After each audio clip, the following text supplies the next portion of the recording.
चलो स्टार्ट करते हैं। कल की क्लास जो हुई थी मैंने उसमें आप लोगों को इंट्रोडक्शन दिया था, जिसमें मैं ऑडिट और अकाउंटिंग दोनों को आपस में लिंक किया था। ठीक है, जो कल एब्सेंट थे वो कल वाली क्लास को देख लेना। ठीक है, और आज अपन एक नया टॉपिक स्टार्ट करने जा रहे हैं, ट्रायल बैलेंस, जिसको हिंदी में तलपट या फिर परीक्षा सूची भी बोलते हैं। ठीक है, अब आप लोगों के दिमाग में क्वेश्चन आ रहा होगा कि सर ये तो पूरा इंग्लिश में दिख रहा है, हम हिंदी मीडियम वाले हैं तो हिंदी में क्या करेंगे। तो देखो, क्लास लेते समय तो मैं आप लोगों को पूरा हिंदी इंग्लिश दोनों में समझाऊंगा, लेकिन एट अ टाइम मैं दोनों के नोट्स दिखाने में मेरे को प्रॉब्लम होगी। ठीक है, तो मैं ये जो इंग्लिश में लिखा हुआ है एज इट इज आप लोगों को मैं हिंदी का भी नोट्स प्रोवाइड करूंगा, ऐप में आपको मिल जाएगा वो चीज। ठीक है, बाकी कॉन्सेप्ट समझने में कहीं पे भी कोई आप लोगों को दिक्कत नहीं होगी, और कहीं पे कोई डाउट होगा तो पर्सनली मेरे को मैसेज करके आप पूछ सकते हो। ठीक है, हिंदी इंग्लिश वाला प्रॉब्लम मत लेना। और आप लोगों के मन में कोई सवाल है नोट से रिलेटेड तो आप मेरे को बता सकते हो। चलो तो मैं स्टार्ट कर रहा हूं। ट्रायल बैलेंस, ट्रायल बैलेंस का मतलब होता है परीक्षा सूची। सुनो, कल की क्लास में अपन ने देखा था ट्रायल बैलेंस कैसे बनता है। ट्रायल बैलेंस कैसे बनता है, तो सबसे पहले हम जो भी ट्रांजेक्शन्स और इवेंट्स को पहचानते हैं, आइडेंटिफाई करते हैं, है ना, उसके बाद उन ट्रांजेक्शन और इवेंट को हम क्या करते हैं, जर्नलाइज करते हैं। जर्नलाइज मतलब उसकी जर्नल एंट्री करते हैं, पंजी प्रविष्टि करते हैं उसकी। जर्नल एंट्री करने के बाद हम स्टेप नंबर 2 में हम क्या करते हैं, उसकी लेजर में पोस्टिंग करते हैं, खतौनी करते हैं खाते में। ठीक है, उसके बाद लेजर का जो बैलेंस निकलता है हम उसको कहां डालते हैं, ट्रायल बैलेंस में। और ये जो चीज आपको एक फ्लो चार्ट टाइप का दिख रहा है, ये मैंने कल की क्लास में डिटेल में डिस्कस किया था आप लोगों से। ठीक है, यहां पर ट्रायल बैलेंस जो होता है, यहां पर समराइजेशन का फर्स्ट स्टेप होता है। मतलब जर्नल एंट्री वाले काम को हम क्या बोलते हैं, रिकॉर्डिंग। जर्नल एंट्री जब किया जाता है तो उसको हम बोलते हैं रिकॉर्डिंग ऑफ ट्रांजेक्शंस। ठीक है, लेजर अकाउंट में जब हम एंट्री करते हैं तो उसको बोलते हैं पोस्टिंग। ठीक, जब ट्रायल बैलेंस बनाते हैं तो उस प्रोसेस को बोलते हैं समराइजेशन। ठीक है, उसको क्या बोलते हैं, समराइजेशन। तो चलो एक एक करके अपन देखते हैं। कंप्लीट नोट है ये ट्रायल बैलेंस का, ध्यान से देखते जाओ आप लोग। ट्रायल बैलेंस, इसमें ये जो दिख रहा है इसमें कोई नई बात नहीं लिखी है। After determining the balances and totals of amount entered at the debit and credit side of ledger, accounts prepared on the basis of double entry system, a statement is prepared on a particular date to check the arithmetical accuracy. Such a statement is known as trial balance. क्या बोलना चाह रहे समझो। Ledger account बनाने के बाद, तो ledger account जब बनाते हो तो क्या करते हो, लेजर अकाउंट का फॉर्मेट पता है, आप कुछ चीज को डेबिट में डालते हो, कुछ चीज को क्रेडिट में डालते हो, है ना। डेबिट में डालने के बाद हम दोनों का क्या करते हैं, टोटल लगाते हैं। टोटल लगाने के बाद क्या करते हैं, बैलेंस निकालते हैं। जब इधर का टोटल ज्यादा होता है, इधर का टोटल कम होता है, तो ये जो बैलेंस आता है उसको कौन सा बैलेंस बोलते हैं, क्रेडिट बैलेंस। और इधर का टोटल ज्यादा होता है, इधर का टोटल कम होता है, तो उसको क्या बोलते हैं, डेबिट बैलेंस। तो जब वो बैलेंस निकलता है लेजर से तो हम उसको कहां लेके जाते हैं, ट्रायल बैलेंस में। तो डेबिट बैलेंस जो होता है वो किस साइड में जाता है, डेबिट साइड में। और क्रेडिट बैलेंस जो होता है किस साइड में जाता है, क्रेडिट साइड में जाता है, ट्रायल बैलेंस के। तो ट्रायल बैलेंस क्या है मालूम है, मेन मुद्दे की बात तो यहां पर लिखी है नीचे में, और ये एमसीक्यू यहां से भी पूछ सकता है, तो ध्यान से समझना। ट्रायल बैलेंस क्या है, trial balance is a statement. Trial balance क्या है, एक स्टेटमेंट है, prepared on a particular date, जो कि एक पर्टिकुलर डेट पे बनाया जाता है। क्यों बनाया जाता है, to check arithmetical accuracy. Arithmetical accuracy check करने के लिए बनाया जाता है। उसी स्टेटमेंट को, उस स्टेटमेंट को क्या बोलते हैं, ट्रायल बैलेंस बोलते हैं। ये इंपॉर्टेंट लाइन है पूरा इस पैराग्राफ का। ठीक है, ये नोट्स मैं आप लोगों को दे दूंगा। आगे पढ़ते हैं। Trial balance is the third step of accounting cycle. Trial balance को कौन कितना नंबर का स्टेप माना जाता है, थर्ड स्टेप।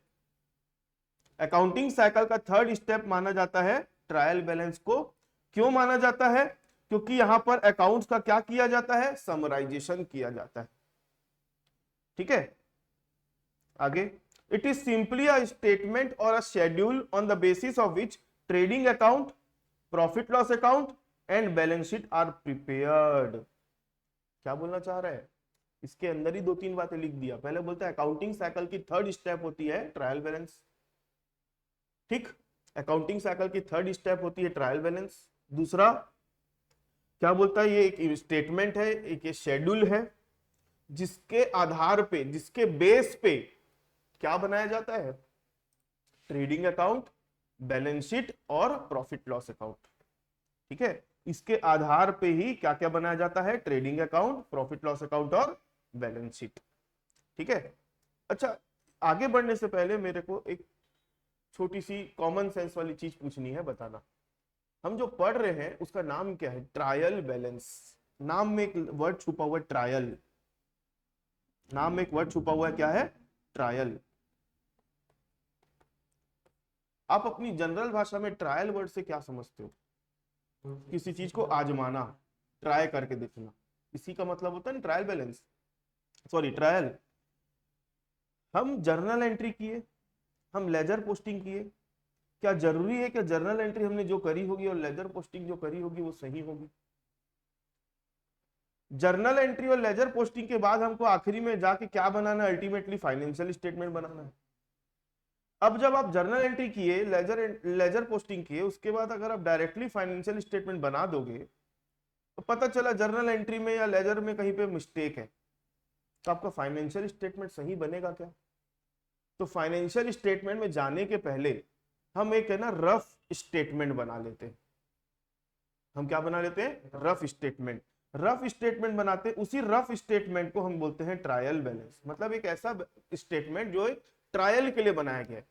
तो उससे हमारी क्या चेक हो जाती है, हमारी क्या चेक हो जाती है, एरिथमेटिकल एक्यूरेसी चेक हो जाती है। कहीं पे प्लस माइनस करने में तो गलती नहीं कर दिए हो आप, कहीं टोटल लगाने में तो गलती नहीं कर डाले हो आप, ये चेक हो जाता है ट्रायल बैलेंस बनाने से। ट्रायल बैलेंस बनाने से ये चेक हो गया, उसके बाद हम इंश्योर हो जाते हैं हाँ भाई एरिथमेटिकल एक्यूरेसी तो है, कोई गड़बड़ी नहीं है, हम आगे क्या बना सकते हैं, अब फाइनेंशियल स्टेटमेंट बना सकते हैं। ठीक है, आगे बढ़े। ट्रायल बैलेंस की डेफिनेशन से, डेफिनेशन मैं शुरू से बोल के आ रहा हूं, आप लोगों को रटना पड़ेगा भाई। कितनी डेफिनेशन दिख रही है बताओ यहाँ पे, जे आर बॉटली बॉय के हिसाब से, एन कार्टर के हिसाब से, और डोनाल्ड एच मैकेंजी के हिसाब से। तो ट्रायल बैलेंस क्या होता है मैंने उसका मतलब समझा दिया। अब आप लोगों का काम है इसको क्या करना, लर्न करना, याद करना। पढ़ लेते हैं एक बार, लेकिन याद करने की जवाबदारी ये है। और ये इन कॉमन परलेंस लिखा है, कॉमन परलेंस मतलब इन सब का एक प्रकार से कंक्लूजन बोल सकते हो। चलो सबसे पहले अपन जे आर बाटली बॉय के हिसाब से पढ़ते हैं। अ trial balance is a statement of debit and credit balances extracted from the ledger with a view of testing the arithmetical accuracy of the book। MCQ आ सकता है, ऐसा ऊपर में डेफिनेशन लिख देगा, यही वाली सेम। बताओ ये डेफिनेशन किसने दी थी, 4 ऑथर लोगों का नाम लिख देगा, तो पता होना चाहिए वाली डेफिनेशन किसने दी है, जे आर बाटली बॉय ने। आगे बढ़े। According to R N Carter क्या बोलते हैं समझो, a trial balance is a schedule or list of balance both debit and credit extracted from the account in the ledger and including cash and bank balance from the cash book। Definition देखो, अपने को कहीं पे definition लिखने बोलेगा क्या, definition लिखने नहीं बोलेगा, लेकिन इसका अगर एमसीक्यू आगे हमको क्रैक भी करना है तो हम कैसे ऐसा कुछ करें जिससे हमारी डेफिनेशन क्रैक हो जाए, मतलब उस एमसीक्यू क्रैक हो जाए डेफिनेशन के बेस पे। समझना, ये भाई बात करता है अरिथमेटिकल एक्यूरेसी। कौन, डेफिनेशन में ये वर्ड अगर दिख गया तो याद रखना ये बाटली बॉय ने बोला था, बाटली बॉय बैटली बॉय जो भी होगा उसने बोला था। ठीक है, ये भाई क्या बोलता है समझना, ये शेड्यूल और लिस्ट की बात कर रहा है। जो चीज कॉमन है ना, जो चीज कॉमन नहीं है, सॉरी यूनिक है, एरिथमेटिकल एक्यूरेसी आप तीनों डेफिनेशन में देखो कहीं पे दिख रहा है क्या, एक में दिख रहा है बस, दो में नहीं दिख रहा है ना। ये किस बारे में बात कर रहा है, कैश बैलेंस और बैंक बैलेंस की बात कर रहा है, जो कि बाकी लोग नहीं किए हैं। तो कैश बैलेंस और बैंक बैलेंस की बात करेगा तो इस डेफिनेशन को किसने दिया, आर एन कार्टर ने। ठीक है, आगे according to Donald H McKenzie, ये क्या बोलता है, a trial balance is a list of balance of the account in the ledger. सबसे छोटी डेफिनेशन अगर कोई है तो डोनाल्ड एच मैकेंजी ने दी हुई। रजत कुछ डाउट है तो बताओ भाई, मैसेज कर दो।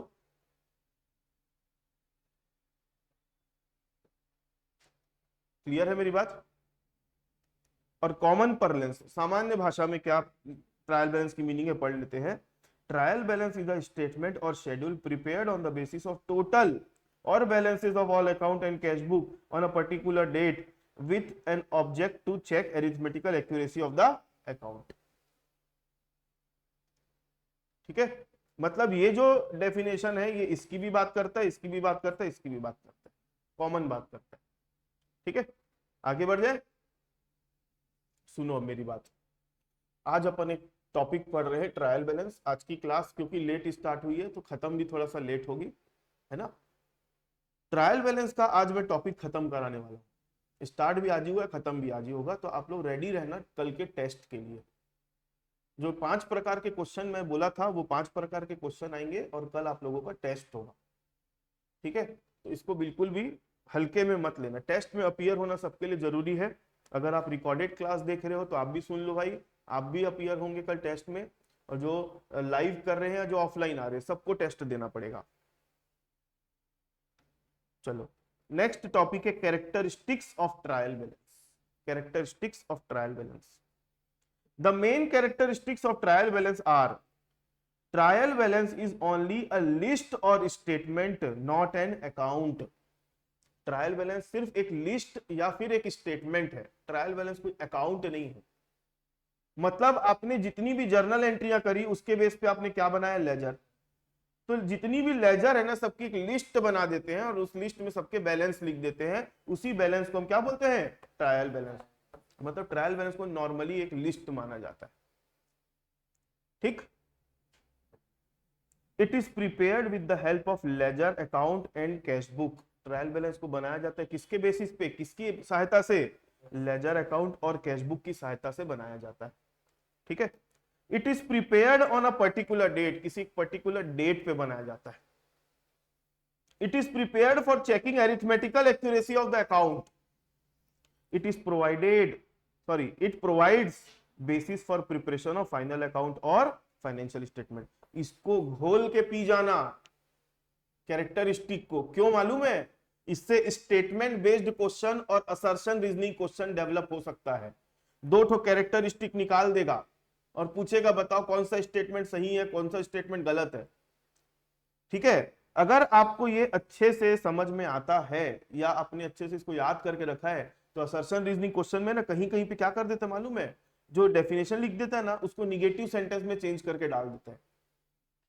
ठीक है, समझना यहां पर क्या लिखा है, trial balance is prepared on particular date लिखा है, इसको चेंज कैसे कर सकते हैं, trial balance is prepared for a particular period. तो क्या वो बात सही है? आपने जब तक बारीकी से नहीं पढ़ा है तब तक आप आंसर नहीं दे सकते उसका। ट्रायल बैलेंस जो है पर्टिकुलर डेट पर बनाया जाता है, ना कि कोई पर्टिकुलर पीरियड के लिए बनाया जाता है। ठीक है, तो ये इसको तो मैं बोल रहा हूं एमसीक्यू के लिए इसको घोल के पी जाना कैरेक्टरिस्टिक, इससे असर्शन रीजनिंग क्वेश्चन आने का चांस है। किसी पर्टिकुलर पॉइंट में डाउट होगा तो आप मैसेज करके पूछ लो मेरे से। आगे बढ़े, objects of preparing trial balance. क्यों ट्रायल बैलेंस बनाया जाता है, उसके पीछे क्या हमारा उद्देश्य है। The main objects of trial balance are, the main objects of trial balance are to prepare brief summary of all account open in ledger. To prepare a brief summary of all account open in ledger. हमारा उद्देश्य होता है कि हम एक इसकी है ना शॉर्ट समरी मतलब समझते हो ना उसका एक सारांश, जितने भी हमने लेजर खोले उसका एक एक क्या बना दे, हम समरी बना दे ताकि हमको पता रहे। क्योंकि भाई अल्टीमेटली जब हम फाइनेंशियल स्टेटमेंट बनाएंगे तो उसमें सारी चीजें कवर करनी पड़ेगी, अपने को सारी चीजें लेनी पड़ेगी। अब ट्रायल बैलेंस बनाते हैं मतलब हम एक एरिथमेटिकल एक्यूरेसी तो चेक कर ही लेते हैं। एरिथमेटिकल एक्यूरेसी मतलब प्लस माइनस टोटलिंग को हम एरिथमेटिकल वर्क बोलते हैं। उसके अलावा कोई लेजर लेने से छूट ना जाए, इसलिए हम क्या बना लेते, पहले एक लिस्ट बना लेते ताकि फाइनेंशियल स्टेटमेंट बनाने से पहले हमको पता हो जाए हाँ भाई इतने सारे लेजर थे। आगे बढ़े, to check arithmetical accuracy of the account. देखो ये वर्ड बार बार आ रहा है, to check the process of double entry system, बहुत इंपॉर्टेंट बात कर दिया, to check the process of double entry system. समझना, हम जो अकाउंटिंग पढ़ रहे हैं ना वो डबल एंट्री सिस्टम है। पुराने जमाने में अकाउंटिंग होती थी सिंगल एंट्री सिस्टम से। तो सिंगल एंट्री सिस्टम क्या होता है वो टॉपिक अपन डिटेल में कवर करेंगे। पहले आप समझो डबल एंट्री सिस्टम क्या होता है। डबल एंट्री सिस्टम में दो साइड होते हैं, एक होता है डेबिट साइड और दूसरा होता है क्रेडिट साइड। कोई भी ट्रांजेक्शन अगर हो रहा है, कोई भी इवेंट अगर हो रहा है, तो वो अपना इफेक्ट दो जगह मारेगा। जितना इफेक्ट जितना इफेक्ट वो डेबिट में मारेगा ना, उतना ही बराबर का इफेक्ट वो डालेगा किसमें, क्रेडिट में। मतलब ट्रायल बैलेंस को अगर मैं बोल सकूं ना भाई, तराजू है। अगर इधर 5 किलो का बट है ना, तो इधर भी 5 किलो का बट या 5 किलो के भार का सामान मिलेगा। तो ट्रायल बैलेंस कभी भी असंतुलित नहीं होगा, हमेशा क्या होगा, बैलेंस्ड रहेगा। बैलेंस्ड, बैलेंस्ड नाम में ही छुपा हुआ है बैलेंस। बैलेंस मतलब दोनों साइड बराबर। जैसे आपने गुड्स खरीदा, एक एग्जांपल ले रहा हूं, परचेज गुड्स फॉर कैश ₹20,000, क्या हुआ होगा बताओ। एक एंट्री अपन पास करेंगे, परचेस अकाउंट डेबिट। डेबिट हमने किसको किया, परचेस को, और क्रेडिट किसको किया, कैश को। क्यों किया, क्योंकि परचेस किए तो गुड्स आया और कैश गया, इसलिए क्रेडिट किए। ठीक है, जितना डेबिट किया उतना ही तो क्रेडिट किया ना, कि ऐसा थोड़ी कि 20 उधर डेबिट किए और क्रेडिट 10 किए। तो जब आप एक ट्रांजेक्शन से जब आप ट्रायल बैलेंस बनाओगे ना, तो डेबिट बराबर क्रेडिट हो जाएगा, 20-20 हजार आएगा दोनों साइड। और ये चीज मैंने कल पूरा एक डिटेल्ड एग्जांपल लेके प्रूफ करके भी दिखाया था आप लोगों को। हमारा आंसर आया था, ट्रायल बैलेंस आखिरी में मैच हो गया था। ठीक है, आगे। तो डबल एंट्री सिस्टम मतलब होता है जितना इफेक्ट डेबिट साइड में पड़ेगा, उतने ही बराबर का इफेक्ट किधर पड़ेगा, क्रेडिट साइड में भी पड़ेगा। तो ट्रायल बैलेंस इस चीज को चेक करने में हमारी सहायता करता है। अगर मान लो बाय चांस आप ट्रायल बैलेंस बना रहे हो, एक साइड का टोटल अलग आ रहा है और एक साइड का टोटल अलग आ रहा है, तो फिर आप उससे क्या समझोगे, पक्का कोई ना कोई चीज जो है छूटी हुई है या फिर हमारे से कोई गलती हुई है। आगे, to help in preparing trading account, profit loss account and balance sheet, ये ऑब्जेक्टिव्स होते हैं ट्रायल बैलेंस के। मैं बोल सकता हूं भाई कि कैरेक्टरिस्टिक और ऑब्जेक्टिव के पॉइंट मिलते जुलते हैं। आपका कोई थ्योरेटिकल पेपर नहीं होने वाला है, मैं फिर से क्लियर कर रहा हूं। आपको चीजों को समझना है, शब्दों को ध्यान में रखना है, सेंटेंस को ध्यान से पढ़ना है, कोई की पॉइंट्स होंगे उसको भी ध्यान में रखना है, ताकि इससे रिलेटेड कोई एमसीक्यू आ जाए तो आपको क्रैक करने में आसानी हो। और खास करके इस वाले टॉपिक से असर्शन रीजनिंग वाले और स्टेटमेंट बेस्ड क्वेश्चन आने के चांस ज्यादा है। ये ट्रायल बैलेंस का फॉर्मेट है, पढ़ लो। सबसे पहले इधर क्या लिखते हैं, serial number, name of account, जो भी अकाउंट अपन बनाते हैं। फिर एक तो यहाँ पे बनाते हैं लेजर फोलियो, एलएफ का फुल फॉर्म होता है लेजर फोलियो, ये भी एमसीक्यू में पूछ सकता है। बहुत लोगों को इसका ही फुल फॉर्म नहीं मालूम। इसका फुल फॉर्म होता है क्या, लेजर फोलियो। उसके बाद ये वाले कॉलम में हम लिखते हैं डेबिट अमाउंट, और इसमें क्या लिखते हैं, क्रेडिट अमाउंट। और ट्रायल बैलेंस का टोटल हमेशा क्या होगा, बराबर होगा। अच्छा, कोई आप लोगों में से मेरे को बता सकता है कि लेजर फोलियो का जो कॉलम होता है उसका क्या इंपॉर्टेंस है। अमन, अनुराग, आप लोग ऑनलाइन वालों, लेजर फोलियो का जो कॉलम होता है उसका क्या इंपॉर्टेंस होता है।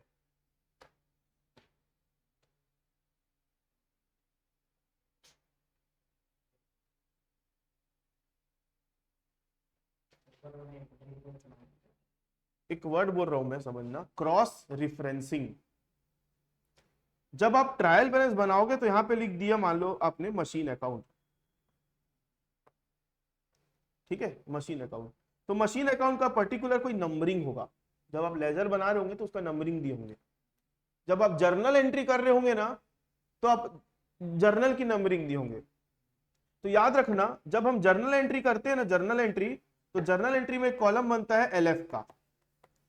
जब आप लेजर पोस्टिंग करते हो, लेजर पोस्टिंग, तो लेजर पोस्टिंग में है ना एक कॉलम बनता है जेएफ का। मतलब आप जर्नल को देख के ये बता सकते हो कि लेजर का कौन से नंबर में है, और लेजर को देख के आप बता सकते हो जर्नल के कौन से नंबर पे वो एंट्रियां की हुई है। Cross referencing. वैसे ही लेजर के बेस पे हम क्या बनाते हैं, ट्रायल बैलेंस बनाते हैं कि नहीं। लेजर के बेस पे हम क्या बनाते हैं, ट्रायल बैलेंस बनाते हैं। तो ट्रायल बैलेंस के अंदर है ना, हम लेजर के नंबर लिख देते हैं, लेजर फोलियो बोलते हैं उसको। ताकि जहां पर अगर कोई अकाउंट है, आपको उसकी डिटेल चेक करनी है, तो आप ये वाले नंबर का अकाउंट खोल लो। मतलब पहले क्या होता था, मैनुअल वर्क होता था, तो मैनुअल वर्क में इतने इतने सारे पुस्तक हो जाते थे, कहाँ कहाँ कितना कितना पन्ना पलटा के देखते रहोगे आप, खोजने में हालत खराब हो जाएगी। तो जल्दी से मिल जाए करके हम एक कॉलम बना देते हैं, लेजर फोलियो, क्रॉस रिफरेंसिंग बोलते हैं। आगे बढ़ जाए।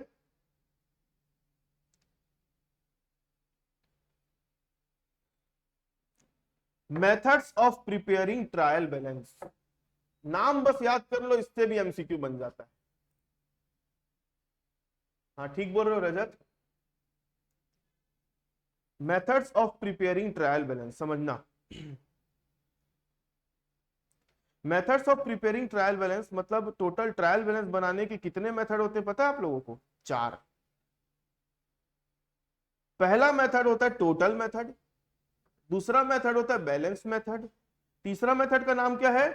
टोटल एंड बैलेंस मेथड, और चौथे मेथड का नाम है क्या है? Total of account excluding accounts of equal totals. मतलब मेन अगर दो मेथड की बात करूं ना भाई, तो यही दो मेथड है। मेन दो मेथड की बात करूं तो यही दो मेन मेथड है, टोटल मेथड और बैलेंस मेथड। बाकी जो टोटल और बैलेंस मेथड लिखा है, तो ये वाला तो इन दोनों का कॉम्बिनेशन है, ठीक है। और ये वाला अगर बोलूं तो इसमें ये भी इन दोनों का कॉम्बिनेशन है, लेकिन इसमें से कुछ चीज को क्या कर दिया जाता है? छोड़ दिया जाता है। अब मैं कल के एग्जाम्पल में थोड़ा सा वापस आ रहा हूं, जिससे आप लोगों को ये चीज क्लियर हो जाएगी, है ना। पढ़ेंगे हम बाद में, लेकिन एक मिनट अपन उसको समझ लेते हैं। देखो,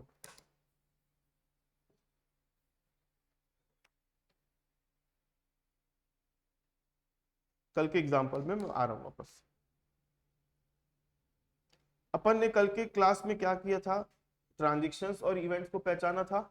उसके बाद अपन ने जर्नल एंट्री पास करी थी। जर्नल एंट्री पास करने के बाद अपन ने क्या किया था? सारी जर्नल एंट्रियों का एक लेजर बनाया था, ठीक। लेजर बनाने के बाद फिर हम क्या किए थे? ट्रायल बैलेंस बनाए थे। ट्रायल बैलेंस के आगे हमने trading profit loss balance sheet भी बना दिया था, लेकिन अभी हमारा मुद्दा ट्रायल बैलेंस है। अभी जो ट्रायल बैलेंस बना है यहाँ पे, एक मिनट, अभी जो ट्रायल बैलेंस बना है यहाँ पे,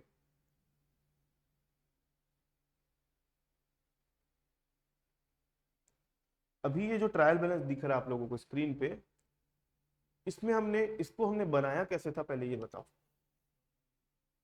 ये कौन सा मेथड है? ये जो ट्रायल बैलेंस है ना भाई, ये बैलेंस मेथड से बना है। कौन से मेथड से बना है? बैलेंस मेथड से बना है। क्यों बैलेंस मेथड से बना है? नाम से ही क्लियर है, समझना। हमने सब लेजर अकाउंट के क्या उठाए थे यहां पर? हमने सब लेजर अकाउंट के क्या उठा के लिखे वहां पे? बैलेंसेस। जो डेबिट बैलेंस था उसको डेबिट साइड में लिखे, क्रेडिट बैलेंस था उसको क्रेडिट साइड में लिखे। तो ये जो प्रोसीजर होता है, इस प्रोसेस से जो ट्रायल बैलेंस बनता है, उसको बोलते हैं बैलेंस मेथड, जहां पे हम हर लेजर अकाउंट के बैलेंसेस को उठा के लिखते हैं। अब टोटल मेथड में क्या होता है समझना, ये और इजी है, इसमें तो और दिमाग नहीं लगाना पड़ता। मैं एक सिंपल सा यहाँ पे एक छोटा सा फॉर्मेट बना के बता रहा हूं। मान लो एक ट्रायल बैलेंस अगर हम बनाते हैं टोटल मेथड से, तो क्या होता समझना। कोई भी एक अकाउंट ले लेते, जैसे अपन ले लेते बैंक अकाउंट, तो बैंक अकाउंट का जब हम टोटल लिए, तो हम क्या करेंगे मालूम है? डेबिट साइड का टोटल मारेंगे, साथ में क्रेडिट साइड का टोटल मारेंगे। डेबिट साइड के टोटल को लिखेंगे डेबिट में, क्रेडिट साइड के टोटल को लिख देंगे क्रेडिट में, बस बात खत्म। वही टोटल मेथड है। कैसे समझना? जैसे हमने डेबिट साइड का टोटल मारा तो 32.1 आ रहा था, यहां लिख दूंगा पहले मैं बैंक अकाउंट 32.1, डेबिट साइड का टोटल डेबिट में। और क्रेडिट साइड का टोटल कितना रहा होगा, मैं एक मिनट कैलकुलेट कर लेता हूं। 32.1 माइनस 8.9, ये रहा होगा 23.2 रहा होगा। तो इधर लिख दोगे आप क्रेडिट साइड में कितना? 23.2। तो ये जो ट्रायल बैलेंस मैंने बनाया, और बाकी चीजों का भी वही कर रहे हैं same, debit total credit total, debit total credit total. जैसे अपन सिंगल वाला कोई ले लेते, जैसे अपन ड्रॉइंग्स ले लेते, ड्रॉइंग्स, तो ड्रॉइंग्स में डेबिट साइड में कितना था? 2 लाख था। क्रेडिट साइड में तो बैलेंस निकाले, मतलब खाली था क्रेडिट साइड, तो आप यहां लिखोगे ड्रॉइंग्स,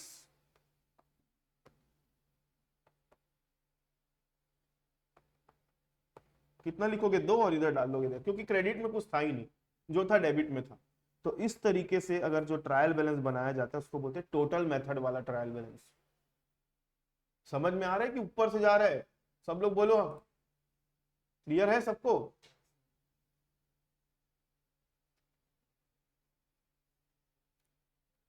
तो ये वाला जो ट्रायल बैलेंस बनाने का जो प्रोसेस है, ये टोटल मेथड वाला ट्रायल बैलेंस है।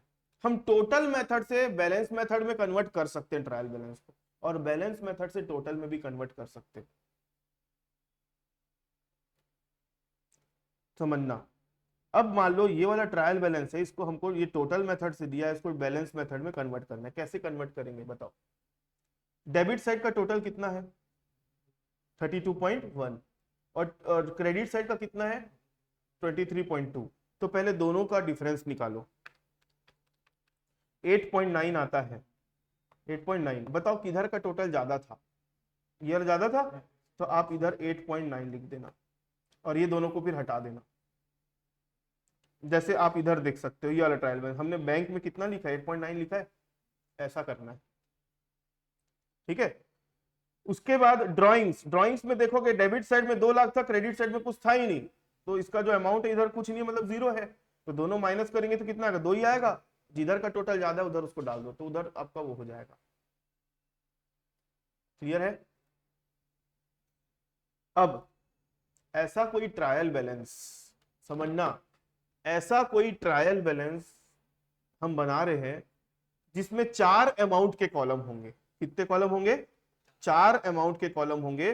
मैं लिख के बता देता हूं, यहां पे एक ट्रायल बैलेंस हम बनाएंगे जिसमें अमाउंट के कॉलम होंगे 4।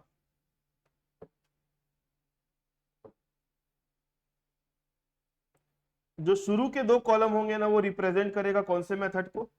टोटल मेथड को। और जो बाद के 2 कॉलम होंगे वो किसको रिप्रेजेंट करेगा? बैलेंस मेथड को।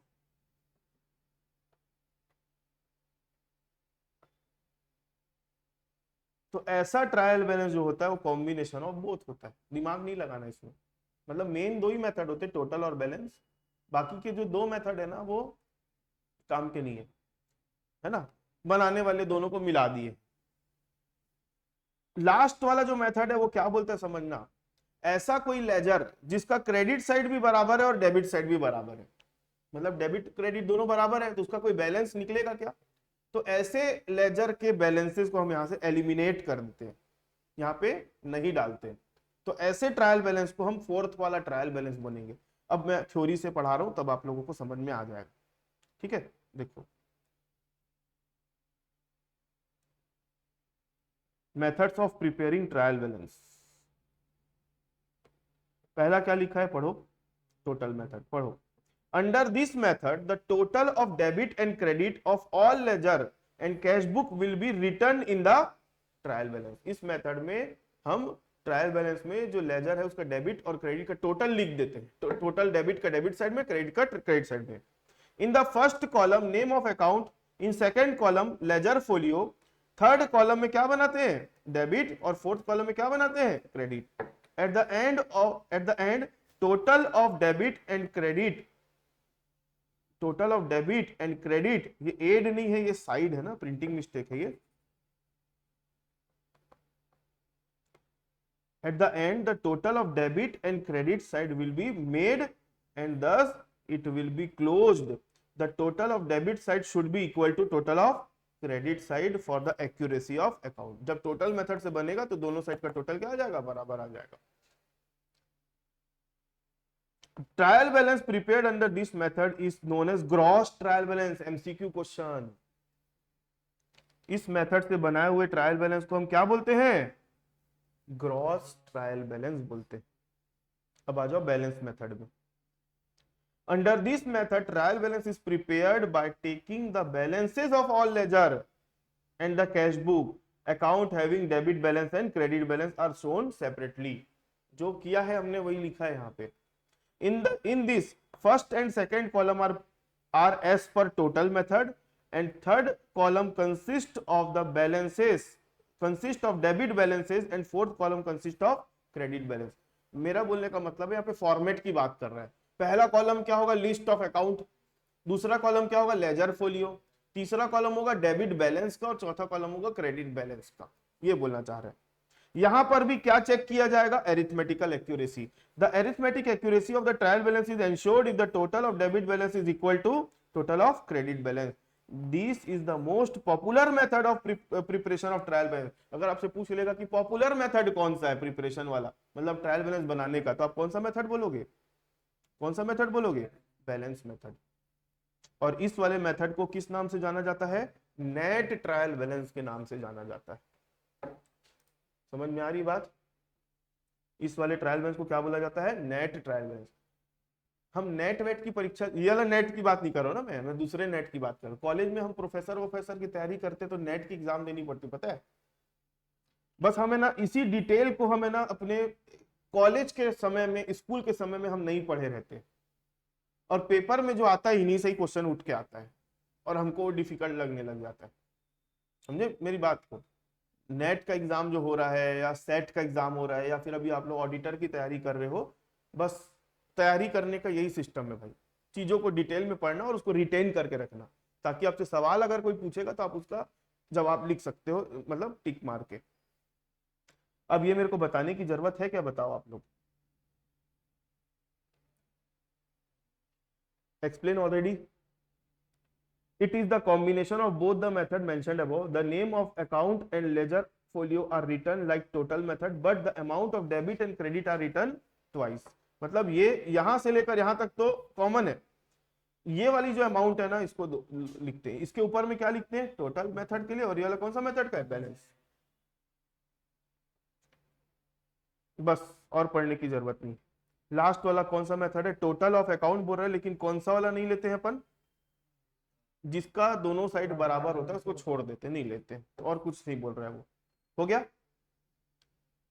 अब बहुत इंपॉर्टेंट कॉन्सेप्ट है भाई, ओपनिंग स्टॉक और क्लोजिंग स्टॉक का। ये कॉन्सेप्चुअल है ट्रायल बैलेंस में। ओपनिंग स्टॉक और क्लोजिंग स्टॉक का क्या करते हैं।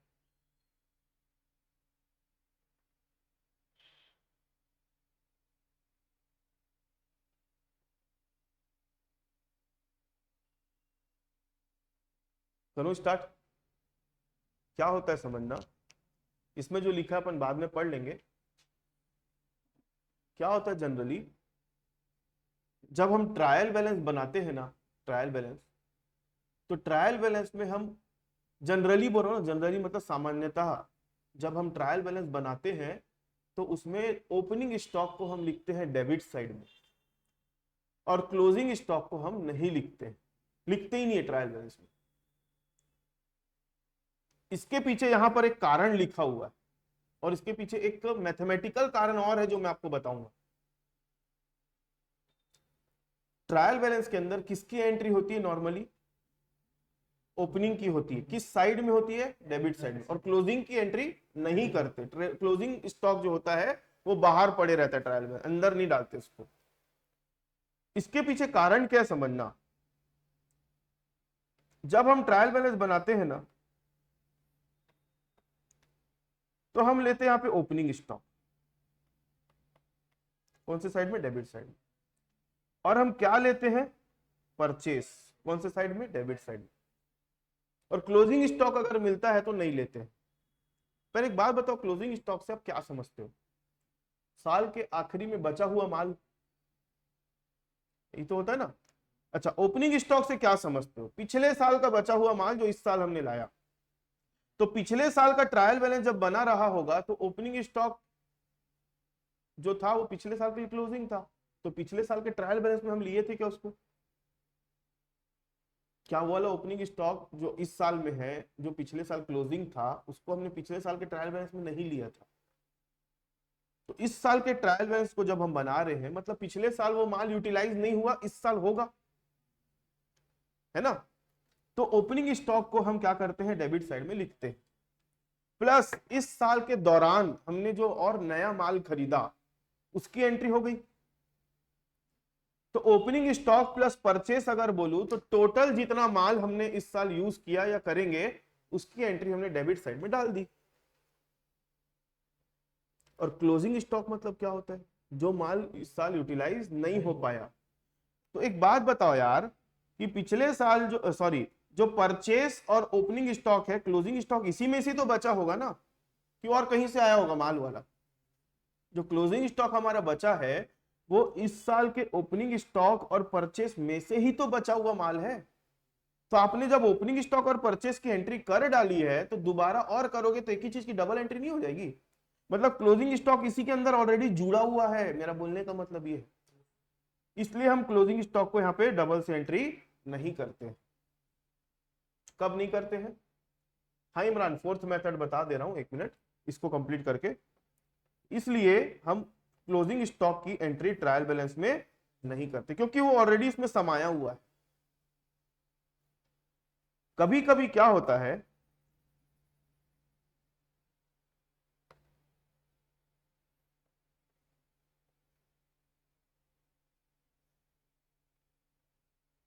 ओपनिंग स्टॉक की एंट्री कहां करते हैं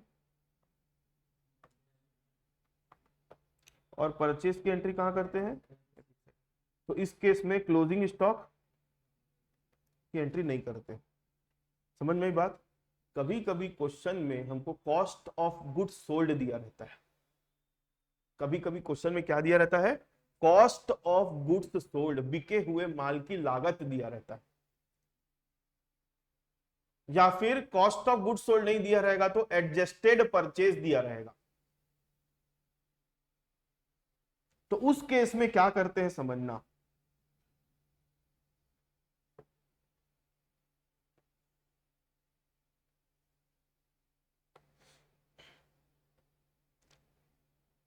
मैं ये लिखवाऊंगा अभी आप लोगों को अच्छे से, पहले समझ लो कॉन्सेप्ट को।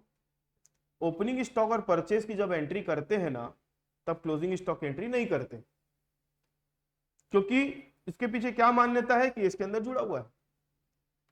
कभी कभी क्वेश्चन में कॉस्ट ऑफ गुड्स सोल्ड दिया रहता है, तो कॉस्ट ऑफ गुड्स सोल्ड दिया रहता है ना, तो हम कॉस्ट ऑफ गुड्स सोल्ड की एंट्री करते हैं किस साइड में? Debit side. और हम क्लोजिंग स्टॉक की एंट्री करते हैं किस साइड में?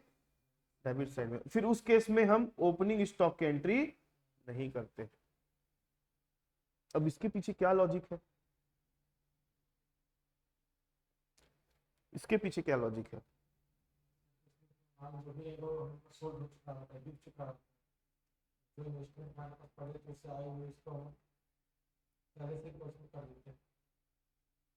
हाँ बोल सकते हैं। कॉस्ट ऑफ गुड्स सोल्ड का मतलब क्या होता है, पहले इसका एक फॉर्मूला लिख रहा हूं समझना। ओपनिंग स्टॉक लेंगे प्लस क्या करते हैं? परचेस, प्लस क्या लेते हैं? Direct expenses. अच्छा परचेसेस लेते हैं तो माइनस रिटर्न करके लेते हैं ना, रिटर्न अगर होगा तो माइनस करके लेते हैं, प्लस क्या करते हैं? डायरेक्ट एक्सपेंस, और माइनस क्या कर देते हैं यहां से? Closing stock.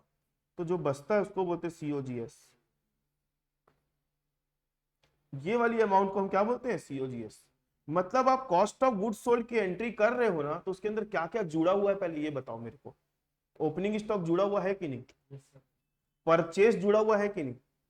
रिटर्न माइनस किया हुआ है, ठीक है। डायरेक्ट एक्सपेंस जुड़ा हुआ है कि नहीं? और क्या किया हुआ है? क्लोजिंग स्टॉक को क्या कर दिए हैं? माइनस। मतलब कॉस्ट ऑफ गुड्स सोल्ड में क्लोजिंग स्टॉक नहीं जुड़ा हुआ रहता है। कॉस्ट ऑफ गुड्स सोल्ड में क्लोजिंग स्टॉक जुड़ा हुआ नहीं रहता है, वो एक्सक्लूडिंग क्लोजिंग स्टॉक होता है। तो जब भी अपने को क्वेश्चन में कॉस्ट ऑफ गुड्स सोल्ड दिया रहता है तो उस केस में क्लोजिंग स्टॉक की एंट्री करते हैं, ओपनिंग स्टॉक की एंट्री नहीं करते, क्योंकि ओपनिंग स्टॉक ऑलरेडी जुड़ा हुआ है उसमें।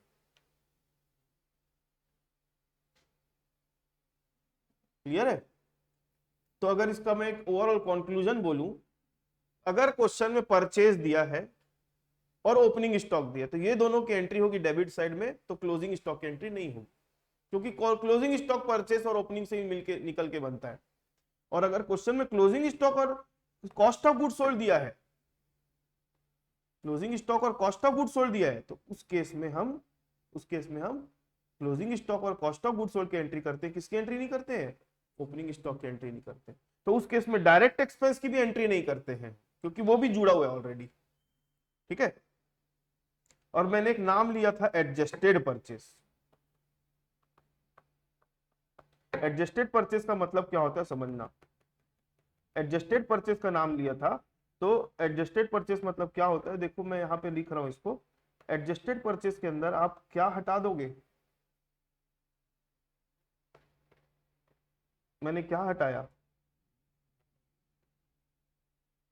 ओपनिंग स्टॉक किया, परचेस माइनस रिटर्न किया, माइनस क्या कर दिया, क्लोजिंग स्टॉक। तो ये अब कॉस्ट ऑफ गुड्स सोल्ड नहीं कहलाएगा, ये क्या कहलाएगा, एडजस्टेड परचेस कहलाएगा। तो एडजस्टेड परचेस के केस में भी हम सेम एडजस्टेड परचेस को कहां लेंगे, डेबिट साइड में, और क्लोजिंग स्टॉक को कहां लेंगे, क्रेडिट साइड में लेंगे। ठीक है, तो एक बार इसको पढ़ लो, फिर इमरान का एक डाउट है अपन उसको क्लियर करते हैं। Generally opening stock is shown at the debit side of trial balance and closing stock is remain outside the trial balance with an assumption that it has been valued after the date of preparation of trial balance. But if question has information about the amount of opening stock and closing stock both along with cost of goods sold, then only the amount of closing stock will be shown at the debit side of the trial balance and opening stock will not be shown separately as it is adjusted in the cost of goods sold with the following formula. cost of goods sold का formula दिया, opening stock plus purchase minus closing stock. इसने यहाँ पर है ना direct expense नहीं लिखा है लेकिन आता है। It is remembered that cost of goods sold will be shown at the debit side of the trial balance। मैंने जो बोला वो सब यहां पर लिखा हुआ है। ठीक है, मैंने जो बोला वो सब यहां पर लिखा हुआ है।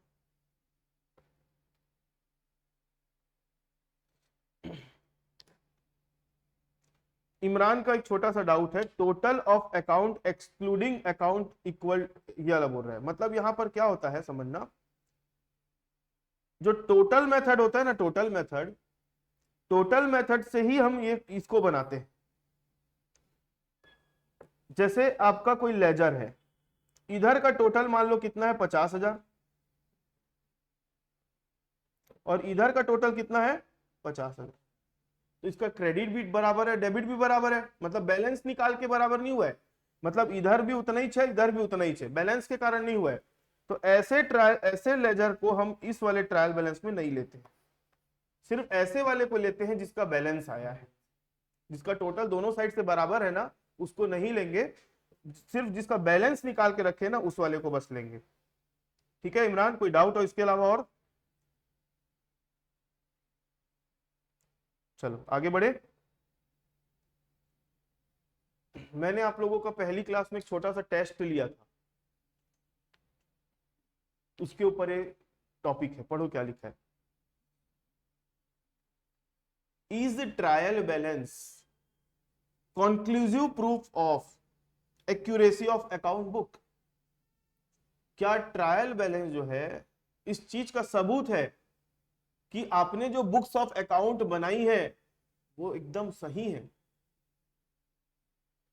अपन शुरू से पढ़ते पढ़ते आ रहे हैं कि ट्रायल बैलेंस केवल और केवल एक चीज चेक करता है, अरिथमेटिकल एक्यूरेसी। अगर आप कोई एंट्री करना भूल जाओ, मान लो आपने कोई माल खरीदा 10,000 का और आप उसकी एंट्री छोड़ दिए, भूल ही गए, तो ना आपने डेबिट में 10,000 डाला ना क्रेडिट में 10,000 डाला, तो आपका ट्रायल बैलेंस भले 10,000 से कम दिखेगा लेकिन दोनों साइड से बराबर तो आ जाएगा ना। तो इसको बोलते हैं एरर ऑफ ओमिशन। इसको क्या बोलते हैं, एरर ऑफ ओमिशन। मतलब कोई एंट्री छूट जाना उसको बोलते हैं एरर ऑफ ओमिशन। तो अब एरर ऑफ ओमिशन के केस में ट्रायल बैलेंस आपका टैली कर जाएगा।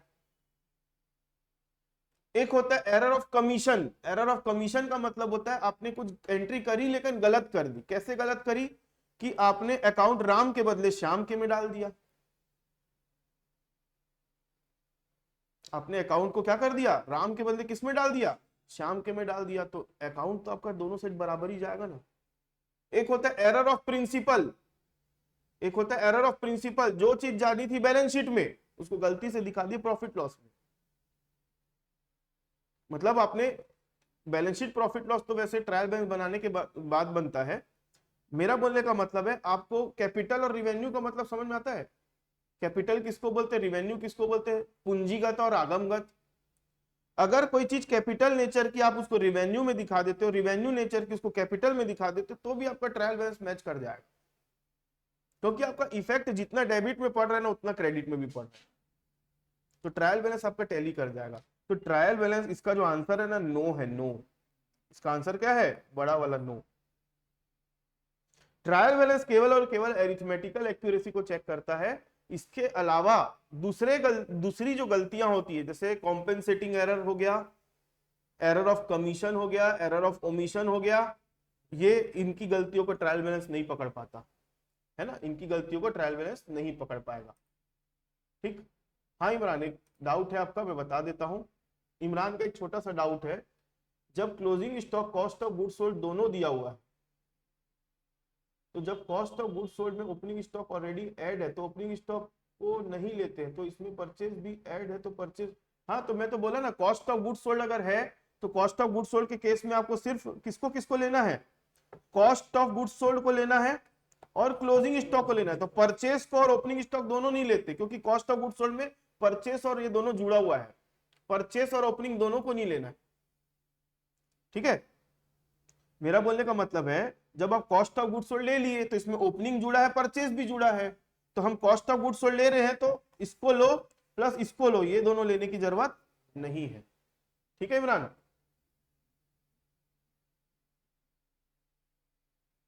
चलो, बहुत इंपॉर्टेंट टॉपिक, ऐसे कौन कौन से एरर्स है, ऐसे कौन कौन से एरर्स है जो ट्रायल बैलेंस पकड़ नहीं पाएगा, और इसके बाद हम एक और टॉपिक पढ़ेंगे, ऐसे कौन कौन से एरर है जो ट्रायल बैलेंस पकड़ लेता है। ठीक है, पढ़ो। Error of omission in posting. जब आप जर्नल एंट्री किए, जर्नल एंट्री से जब हम लेजर में लेके जाते हैं चीजों को, तो उसको क्या बोलते हैं? पोस्टिंग बोलते हैं कि नहीं? तो आपने कोई ऐसा एरर कर दिया, आपने कोई ऐसा एरर कर दिया जो जर्नल एंट्री तो किए हो लेकिन उसकी लेजर पोस्टिंग करना भूल गए, तो ऐसी कोई गलती ट्रायल बैलेंस पकड़ नहीं पाएगा। कॉम्पेंसेटरी एरर्स, कॉम्पेंसेटरी एरर मतलब एक गलती दूसरी गलती को काट दी, मतलब आपने दो गलती एक ही बराबर के अमाउंट की कर डाली, आपने एक जैसी दो गलतियां कर दी जिसकी अमाउंट सेम थी, तो एक गलती क्या करेगी? दूसरी गलती को काट देती। जैसे एग्जांपल लिखा, पढ़ो। Account of Ashok is debited less bye 95,000। Ashok के अकाउंट को हमने 95 रुपए से क्या कर दिया, सॉरी 95,000 बोल दिया मैं, अशोक का अकाउंट हमने 95 रुपए से कम रिकॉर्ड किया, कम डेबिट किया, और किशोर के अकाउंट को हमने रिकॉर्ड कर दिया कितने से? 95 रुपए से क्रेडिट साइड में। तो इधर आपका डेबिट कम हो गया 95 से और किशोर का क्रेडिट कम हो गया, तो आपका ट्रायल बैलेंस मैच कर जाएगा ऐसे। लेकिन गलती तो हुई है ना, तो ऐसी गलती को क्या बोलते हैं? Compensating error. एक गलती दूसरी गलती के इफेक्ट को काट रही है। उसके बाद अगला आता है error of principle. Error of principle का मतलब होता है कि आपने अगर कोई कैपिटल नेचर का आइटम है, कैपिटल नेचर का आइटम मतलब होता है पूंजीगत, और एक होता है अपना रिवेन्यू नेचर का आइटम। कैपिटल वाले आइटम को रिवेन्यू दिखा दे रहे हो, रिवेन्यू वाले आइटम को कैपिटल में दिखा दे रहे हो, तो इसको बोलते हैं अपन एरर ऑफ प्रिंसिपल। ठीक। जैसे आपने मान लो फर्नीचर परचेस किया, तो फर्नीचर परचेस को कहां दिखाते हैं? नॉर्मली बैलेंस शीट में दिखाते हैं, तो आपने उसको परचेस अकाउंट में डाल दिया। या आपने गुड्स खरीदा तो गुड्स को गुड्स ना मान के एसेट मान लिया, तो इसको एरर ऑफ प्रिंसिपल बोलते हैं। तो इसके कारण ट्रायल बैलेंस अपना क्या होगा? सॉरी, मैंने ना स्टार्ट करने के पहले गलत बोल दिया। ऐसे कौन से गलतियां हैं जिसको ट्रायल बैलेंस नहीं पकड़ पाएगा? ऐसी कौन सी गलतियां हैं जिसको ट्रायल बैलेंस पकड़ नहीं पाएगा, मतलब ट्रायल बैलेंस आपका टैली कर जाएगा, इसका मतलब ये है। इसका मतलब मैं हिंदी में लिख दे रहा हूं, ट्रायल बैलेंस क्या हो जाएगा यहाँ पे?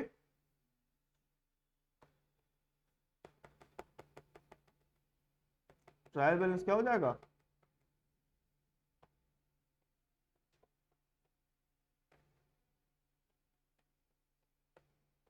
ट्रायल बैलेंस टैली हो जाएगा ऐसी गलतियों के कारण। तो एरर ऑफ ओमिशन हो गया, कोई एंट्री छूट गई, कॉम्पेंसेटरी एरर हो गया, एरर ऑफ प्रिंसिपल हो गया, ट्रायल बैलेंस आपका टैली कर जाएगा।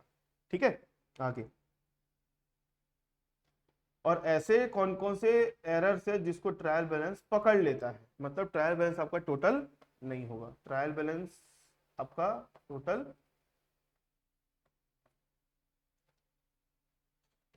क्या लिखा है, पढ़ो। Generally the following error may affect the trial balance. Error made in the totalling or carry forwarding the cash book and other subsidiary book.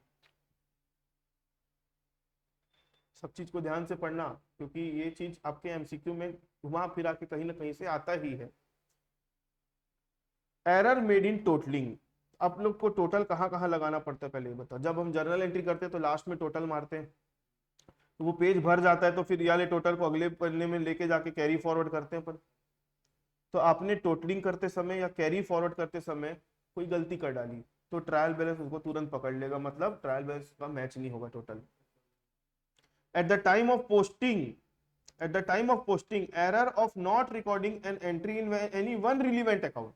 आपको पता है हम जर्नल एंट्री जब करते हैं तो जर्नल एंट्री के अंदर एक डेबिट होता है एक क्रेडिट होता है, तो हम दो ठोक लेजर खोलते हैं, तो एक जाएगा इधर एक जाएगा इधर, ऐसा होता है। तो आपने एक चीज को तो यहां लेके गए, दूसरी चीज को ले जाना भूल गए, मतलब एक इफेक्ट डाल दिए दूसरे का इफेक्ट नहीं डाले। तो ऐसे गलतियों में भी, मतलब इसको सिंगल साइडेड एरर बोलते हैं। क्या बोलते हैं इसको? Single sided error. ऐसा कोई एरर जो एक लेजर में पोस्ट किया गया है लेकिन अगले वाले में नहीं किया गया है, तो ऐसे एरर का भी ट्रायल बैलेंस मैच नहीं होगा। When posting is made on the wrong side of the account and wrong amount in right side, दो बातें लिखी हुई है, पढ़ के बताओ मेरे को।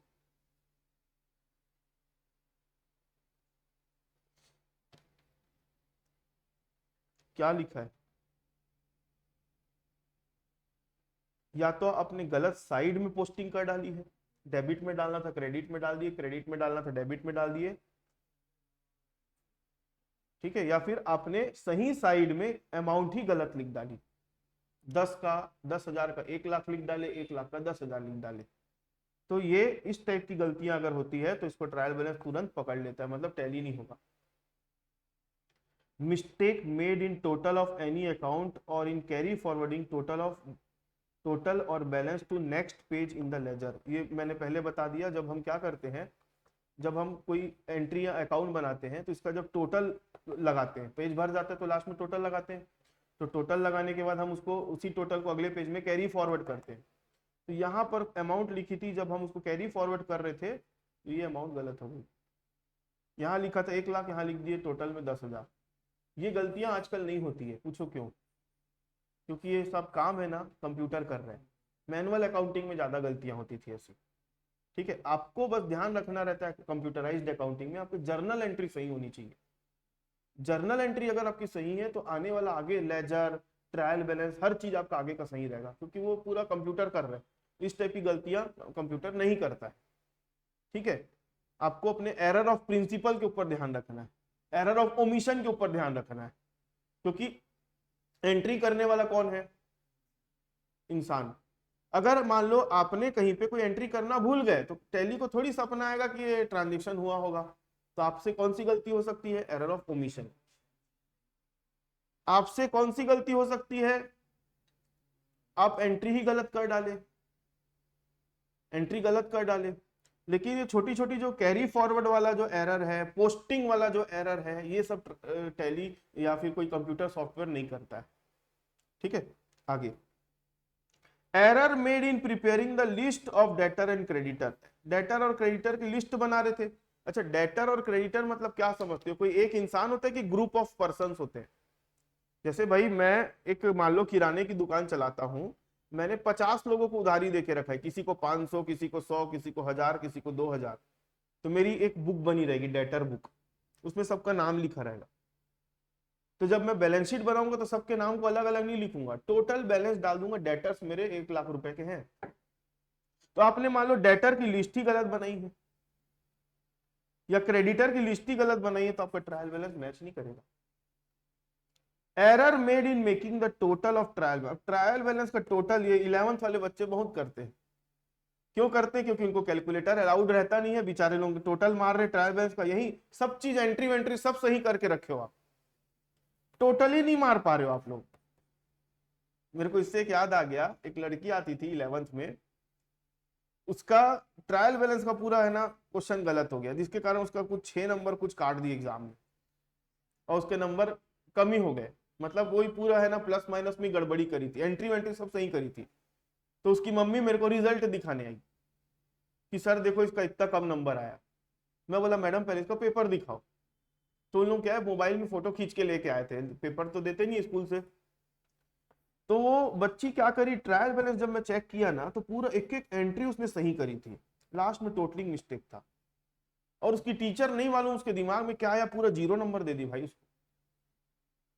मैं बोला मैडम पूरा सही बनाइए, लास्ट में टोटल बस गलत मारी है, उसकी मैडम ने 0 नंबर दिया, तो आप उसकी मैडम को बोलो, स्टेप मार्किंग मिलनी चाहिए थी। सिंथेसिस बॉक्स मतलब ये एक है ना इंपॉर्टेंट पॉइंट है, इसको पढ़ो क्या लिखा है।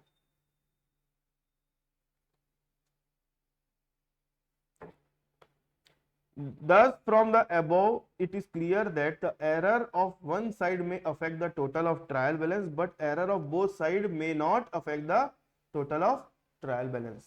Hence, it is clear that trial balance is conclusive proof of arithmetical accuracy, but not the conclusive proof of the account that are correct and true. मतलब ये अरिथमेटिकल एक्यूरेसी चेक करके दे देगा, लेकिन दूसरे एरर अगर होंगे ना, ये वाले इस टाइप के एरर अगर होंगे तो इसको ट्रायल बैलेंस मैच नहीं करेगा। ठीक है, मतलब ट्रायल बैलेंस आपका टैली नहीं होगा। अगर मैं आपसे पूछूं कौन से एरर को ट्रायल बैलेंस पकड़ लेता है, कौन से वाले को नहीं पकड़ पाएगा, ये वाले एरर को ट्रायल बैलेंस पकड़ लेगा। कैसे पकड़ाएगा, ट्रायल बैलेंस मैच नहीं करेगा। और ऐसे वाले एरर अगर हो जाएंगे ना तो आपका ट्रायल बैलेंस मैच कर जाएगा, तो आपको दूसरे तरीके से खोजना पड़ेगा, भाई कोई एंट्री छूट तो नहीं गई है ना, इस टाइप का आपको चेक करना पड़ेगा। आगे बढ़ जाए। अब कोई बहुत सारी चीज, मतलब बहुत इंपॉर्टेंट चीज नहीं है, लेकिन फिर भी पढ़ लो। अगर आप ट्रायल बैलेंस बना रहे हो, बनाते बनाते किसी कारण से आपका ट्रायल बैलेंस मैच नहीं हो रहा है, तो आप कैसे उस गलती को खोजोगे। हम लोग नॉर्मली ऑडिट करने जाते थे ना, तब हम लोग ये बहुत किए हैं। सबसे पहले तो आप है ना अपने टोटल को रीचेक करो, आपने जो टोटल लगाया है उसको रीचेक करो, दोनों साइड का टोटल वापस से लगाओ। अमाउंट ऑफ डिफरेंस, फिर क्या करो, मान लो आपका ट्रायल बैलेंस अगर आपका मैच नहीं कर रहा है तो दोनों साइड के अमाउंट का डिफरेंस निकालो। मान लो आपने ट्रायल बैलेंस बनाया, इस साइड का टोटल आ रहा है 1 लाख, इस साइड का टोटल आ रहा है कितना, 80,000, तो डिफरेंस कितना है, 20,000 का डिफरेंस है। अब 20,000 का डिफरेंस के बराबर की अमाउंट को चेक करो, 20,000 के डिफरेंस के डबल को चेक करो, और 20,000 के डिफरेंस के हाफ को चेक करो। मतलब कितना कितना चेक करोगे आप, ऐसा ट्रांजेक्शन खोजो जिसकी अमाउंट कितनी होगी 20, सॉरी ट्रांजेक्शन बोलते हो, बैलेंस चेक करो जिसकी अमाउंट कितनी होगी 20, या फिर ऐसा कोई बैलेंस चेक करो जिसकी अमाउंट कितनी होगी 10, या फिर कोई ऐसा बैलेंस चेक करो जिसकी अमाउंट कितनी होगी 40। ये 3 प्रकार के आपको अमाउंट को खोजना है। अगर इनमें कोई गड़बड़ी है या आपने कोई छूट गया तो आपका ट्रायल बैलेंस मैच नहीं कर रहा होगा, तो मतलब खोजने का आसान तरीका बताया जा रहा है। उसके बाद कभी कभी क्या होता है समझना, हमको लिखना था 89,000 कहीं पे, कितना लिखना था, और गलती से मिस्टेक हो गई, हमने 98,000 लिख दिया। ऐसा होता है कि नहीं बहुत बार। तो आप जो डिफरेंस आ रहा है ना, कितने का डिफरेंस है बताओ इन दोनों के बीच में, नहीं है, 9,000 का डिफरेंस है। 9 जो डिफरेंस आया ना उसको डिवाइड किससे करना है मालूम है, 9 से। किससे डिवाइड करना है, अगर वो डिफरेंस जो है 9 से डिवाइड हो जाता है एग्जैक्टली, मतलब आपसे जो गलती हुई है ना, नंबर लिखने में गलती हुई, नंबर रिप्लेस हो गए, अपनी साइड चेंज कर लिए। कोई भी नंबर उठा के देख लो, आपको अगर लिखना था मान लो 1200, आपने गलती से कितना लिख दिया 2100, इन दोनों के बीच का डिफरेंस कितना है 900, इसको डिवाइड बाय किससे करोगे 9 से। तो जो भी डिफरेंस आएगा एग्जैक्टली डिवाइड हो रहा है कि नहीं, मतलब यहाँ पे गलती आपने अमाउंट लिखने में कर दी, यही लिखा है पढ़ो।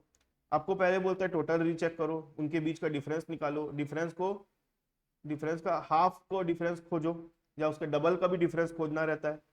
Divide the amount of difference bye 9, 9 से डिवाइड करो, 9 से एग्जैक्टली डिवाइड हो गया, मतलब पक्का आपने ऐसी कहीं कोई गलती की है जो अमाउंट लिखने में हो गई होगी। उसके आगे है checking the ledger and subsidiary book. अब आपको क्या करना है, लेजर को चेक करो और सब्सिडरी बुक को चेक करो कि कहीं आपने ट्रायल बैलेंस में उसका बैलेंस सही लिया है कि नहीं। कंपैरिजन विद जर्नल, अब आप जर्नल से चेक करो चीजों को, जर्नल से आपने लेजर में सही पोस्टिंग की है कि नहीं, क्योंकि जो गलती मिल रही है पहले ट्रायल, भाई आपको अगर मान लो आपके जेब में 100 रुपए था, वो 100 रुपए घूम गया, तो सबसे पहले कहाँ खोजोगे? अपने आसपास, जेब में खोजोगे, है कि नहीं? नहीं मिल रहा है तो फिर दिमाग लगाओगे कि अरे मैं सीढ़ी चढ़ रहा था तो सीढ़ी में तो नहीं गिर गया। फिर नहीं समझ में आएगा तो फिर और आप दूर दूर का दिमाग लगाओगे, मैं पेट्रोल पंप गया था पेट्रोल भराने के लिए, वहां गिर गया होगा। मतलब कभी भी कोई भी गड़बड़ी होती है ना, तो पहले उसको इनिशियल लेवल पे चेक किया, मतलब ट्रायल बैलेंस में चेक करो। ट्रायल बैलेंस में नहीं समझ में आया तो आप जर्नल लेजर में जाओगे, लेजर में नहीं जाएगा तो फिर आप सब्सिडरी और जर्नल में जाओगे, वही यहां पे बोलना चाह रहा है। फिर आपका इस साल का जो ट्रायल बैलेंस का कोई अमाउंट है, मान लो कैपिटल का जो अमाउंट है 10 लाख है, तो आपको ट्रायल बैलेंस आपका मैच नहीं हो रहा है ना, तो पिछले साल के ट्रायल बैलेंस से उस अमाउंट को चेक करो, मैच करो, कंपेयर करो कि बहुत ज्यादा डिफरेंस तो नहीं दिख रहा है। जैसे भाई आपके यहाँ पे स्टाफ काम कर रहे हैं अनुराग, तो स्टाफ काम कर रहे हैं तो आप उनको सैलरी दे रहे होंगे। पिछले साल के ट्रायल बैलेंस में हमने सैलरी का खर्चा 5 लाख डाला हुआ था, इस साल सैलरी का खर्चा 2 लाख दिख रहा है। इतना ज्यादा कम कैसे हो गया? अनयूजुअल फ्लक्चुएशन हो गया। तो आपको फिर सैलरी वाले लेजर को एक बार चेक करना चाहिए। अगर आपका ट्रायल बैलेंस मैच नहीं कर रहा है, अगर आपका ट्रायल बैलेंस मैच नहीं कर रहा है, तो ये पूरे उसके नुस्खे हैं कि कैसे गलतियों को खोजा जाता है। लास्ट में जब आपका ट्रायल बैलेंस मैच कर ही नहीं रहा है, चाहे कुछ भी हो जाए, तो आप लास्ट में क्या खोलोगे? सस्पेंस अकाउंट खोल दोगे। क्या खोलना है? सस्पेंस अकाउंट खोल दोगे। सस्पेंस अकाउंट जो होता है, एक ऐसा अकाउंट होता है, सस्पेंस नाम, सस्पेंस मतलब इसको हिंदी में उच्चंत खाता बोलते हैं। तो सस्पेंस अकाउंट क्या होता है? आप लोग सस्पेंस मूवी देखे हो? कोई किसी का मर्डर कर दिया है, जब तक वो कातिल नहीं मिले रहता तब तक सस्पेंस है, कातिल मिल गया फिर सस्पेंस खत्म।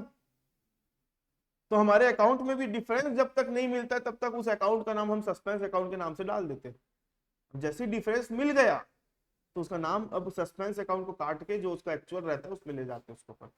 ठीक है,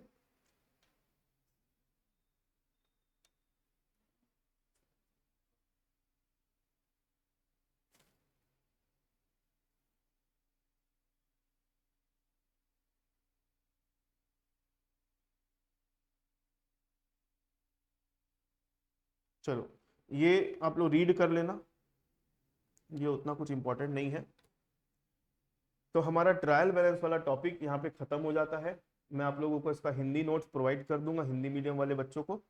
जो एमसीक्यू आएगा ना हमारा एमसीक्यू, उसमें हिंदी इंग्लिश दोनों लिखा रहेगा, तो आप लोगों को प्रॉब्लम नहीं होगी एमसीक्यू के टेस्ट देते समय। इसका कल टेस्ट होने वाला है आप लोगों का, ठीक। और मेरे को लगेगा कुछ एडिशनल नोट्स और देना चाहिए तो मैं वो भी प्रोवाइड कर दूंगा, सब चीज आप लोगों को ऐप में मिल जाएगी, ठीक है। और ऐप में मैंने एक फीचर और डाल दिया है, जो रिकॉर्डेड देखते ना तो उसमें ऑफलाइन डाउनलोड का ऑप्शन नहीं आ रहा था वीडियो का, तो वो मैंने ऑफलाइन वाला भी कर दिया एक्टिव। तो आप लोग देखोगे तो ऑफलाइन डाउनलोड कर लो, नेट की प्रॉब्लम रहती है कभी कभी, तो वीडियो ऑफलाइन डाउनलोड करके बाद में भी देख सकते हो आप लोग, ठीक है। चलो तो 5 मिनट का मैं ब्रेक ले रहा हूँ, उसके बाद फिर मैं आप लोगों की ऑडिट की क्लास चालू करूंगा, ठीक है।